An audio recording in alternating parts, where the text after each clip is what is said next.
Alam nyo ito? Hulaan nyo? Ano ito? Mais.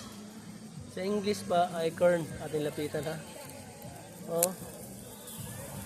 Ay, masarap ito. Kasi fresh. Galing sa puno. Paikutan natin ha. Kasi mausok doon. Hindi makuha sa patagilid. Patuwad. Patalikod. Nasa likod ako ngayon ha. Dito sa patagilid ulit. Ating babalik na rin, baka sunog na.